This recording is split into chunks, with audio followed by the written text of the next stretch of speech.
간밤에 주목되고 있는 외신 스케치들 하나씩 살펴보도록 하겠습니다.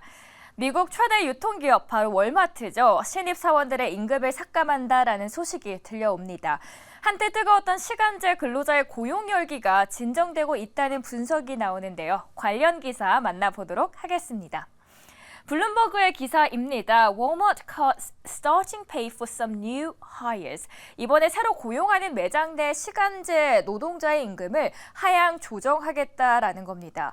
그래서 어차피 한 기업뿐이잖아 라고 하실 수 있습니다. 그런데 여러분, 이 월마트라는 기업은 미국에서만 무려 160만 명을 고용하고 있는 유통 공룡입니다. 올해 초에만 해도 월마트는 구인난을 해결하기 위해서 최저시급을 평균 12에서 14달러로 높였는데요. 그랬던 월마트가 임금을 올린다. 이건 어떤 걸 의미하고 있을까요? 고용시장에서 노동자 우위 현상이 막을 내리고 있다라는 신호입니다. 다시 말해서 고용주들이 노동자를 붙잡기 위해서 인건비를 더 이상 높이지 않아도 된다는 얘기죠. 실제로 미국의 고용 열기는 다소 진정되고 있는 모습입니다. 다음, 미국의 경제 상황, 지표들만 보면 나쁘지 않은 상황이죠. 그런데 경제와 반대로 흘러가는 게 있습니다. 기사로 만나보도록 하겠습니다. 바로 바이든의 인기입니다. 선거를 앞두고 있죠. 그런데 이런 상황에서 트럼프가 다시 떠오르고 있습니다. CNN의 기사입니다. Biden's unpopularity could give Trump his shot.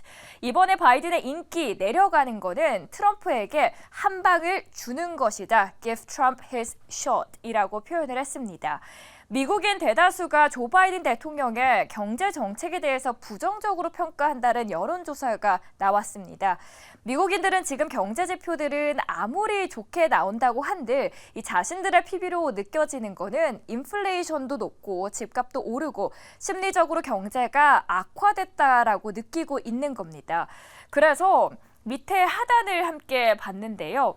Unless political conditions change significantly. 요 몇 달 동안은 지금의 정치 상황이 눈에 띄게 좋아지지 않는다라고 하면은 이번에 바이든의 재선은 어려울 수 있다라는 헤드라인입니다. 그런데 정말 이상한 건 객관적인 측면에서 현재 바이든 대통령에 취임하고 이제 약 3년 전보다도 경제 상황이 더 나아졌거든요. 그럼에도 불구하고 이런 결과가 나왔다라는 점에서 우리가 주목을 해볼 필요가 있는 겁니다. 그 이유는 바로 유가입니다. 계속 언급을 해드려서 이제 지겨워하실 수 있는데요. 그만큼 중요하기 때문입니다. 악명 높은 휘발유 가격의 상승은 사람들에게 큰 심리적인 부담을 주고 있습니다. 미시간대 공공정책 교수는 이 현상을 보면서 지금까지 본 것 중 가장 큰 현실과 인식 간의 괴리가 있다라고 평가할 정도인데요. 이 이슈가 중요한 이유는 바이든이 아닌 트럼프가 당선이 될 경우에는 트럼프는 미국 우선주의입니다. 다른 나라 신경을 안 쓰고요. 그리고 중국을 더 강하게 배제할 가능성이 높습니다. 그렇게 된다면 한국 경제의 타격은 불가피할 상황이 만들어질 수 있다는 점 참고를 해보시면 좋겠습니다. 이번에는 원자재단으로 들어가 볼게요. 다음 기사입니다.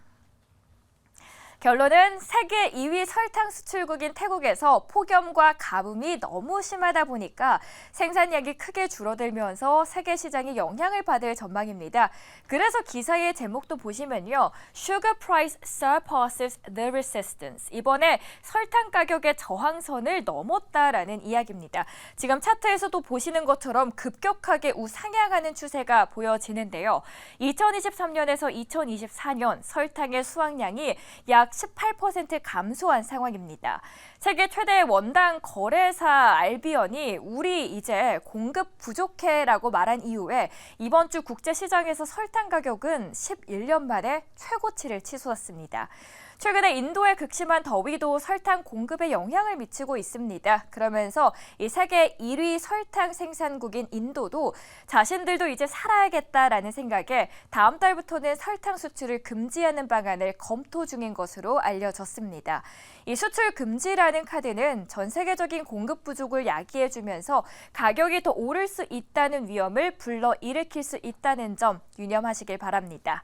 마지막 이슈입니다. 중국과 미국 이야기 이야기 너무해서 오늘은 일본의 상황 준비해봤습니다. 어제 유일하게 반도체 수출이 내려가고 있는 나라라고 언급을 드리면서 일본이라고 말씀을 드렸습니다. 그리고 이후 나온 기사인데요. 아무래도 반도체 수출 정도는 한 나라의 경제에 미치는 영향이 굉장히 크죠. 일본 내각부는 이날 물가 변동 영향을 제외한 2분기의 실질 GDP가 전 분기 대비해서 무려 1.2% 증가했고요. 이 연율 환산할 때는 4.8%를 기록했다라고 합니다. 일본이 올해 2분기 GDP 성장률 올 속보치 대비해서 1.2%포인트 하향 조정했다라는 건데 최근에 일본 보면 GDP 성장률은 3분기 연속 플러스였는데 이 실질 GDP 성장률은 왜 이렇게 하향 조정되는 거야 하실 수 있습니다. 이 기업의 설비 투자라고 외신에서는 지적하고 있다라는 부분도 함께 찾아보시면 좋을 것 같네요. 오늘도 주목됐던 4가지 외신 함께 정리해드리는 외신 스케치였습니다.